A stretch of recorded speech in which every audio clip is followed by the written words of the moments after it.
ഇന്നലെ പോയില്ലല്ലോ. ഇനിയിപ്പോ ചങ്ങായി അടുത്ത് നല്ല ചീത്തയും കേൾക്കുവോ? അത് കുഴപ്പമില്ല. അതേ ഇത് തലവേദന പറഞ്ഞാൽ മതി. ബാക്കിയുള്ള കാര്യമൊക്കെ ഞാനായിക്കോളാം, പേടിക്കണ്ട. എന്നാ ഞാൻ അയാൾ വല്ല കെറുകെറു പറയാ ഞാൻ എന്റെ അടുത്ത് കണ്ടുവിടാം. ഇതിന്റെ ഇത് കിട്ടും, ധൈര്യം കിട്ടും, ഞാൻ സോൾവ് ചെയ്തോളാം. ഓക്കെ. ആ വന്നാ കാക്കാ എവിടെ ഇരുന്നിട്ട് നിങ്ങൾ ഇന്നലെ വരാനിട്ട് എന്താ ഇന്നലെ വരാഞ്ഞ്? അതേ ഓനിക്ക് വയറ്റി നോക്കായിരുന്നു. ആർക്ക്? ഷെഫീഖിനാ? ഓനിക്ക് പറയാൻ നാണാണ്. അതാ ഞാൻ പറഞ്ഞത്. വെറുതെ അല്ല വന്ന പാടാണ്ട് ഓടിയത്. അത് ശരിയാക്കാം. എന്നാ കൊണ്ടിടക്കോളൂ. ഇപ്പൊ എങ്ങനെയുണ്ട് ഷെഫീഖെ? കുറവുണ്ടോ? കുറവുണ്ട്. ഇടക്കിടക്ക് ചെറുതായിട്ട് ഇങ്ങനെ വരുന്നുണ്ട്. അച്ഛേ ജേ വലിയ ഭാരമുള്ള പണിയൊന്നും എടുക്കണ്ട. അതൊക്കെ എടുത്തിട്ട് തെങ്ങിന്റെ കടക്കിലൊക്കെ കൊണ്ടിട്ടോ.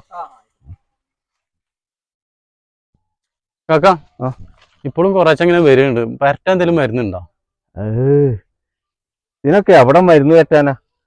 നസീറ ഇജ്ജ് നിങ്ങൾ പോയിക്കോളെ, എന്നിട്ട് നല്ല മാറിയിട്ട് വന്നാൽ മതി. അവിടെ വെള്ളമൊന്നും ഇല്ലേ, വെള്ളമൊക്കെ കുറവാണ്. പോയിക്കോളെ, നിങ്ങൾ നാളെ നല്ല മാറിയിട്ട് വന്നാൽ മതി കേട്ടാ. അന്ന് ഞാൻ എന്റെ ഡ്രസ്സൊക്കെ എടുത്ത് പോയിക്കോളെ. അപ്പൊ അയാള് നമ്മളോട് പോവാൻ പറഞ്ഞേ. തല വേദനിക്കുന്ന എന്തിനാ വെള്ളമൊക്കെ? അത് അയാളൊരു മൊറണ സ്വഭാവം. അയാൾ അങ്ങനെയാണ്. ആ കാര്യത്തിൽ എടുക്കണ്ട. ആയിക്കോട്ടെ.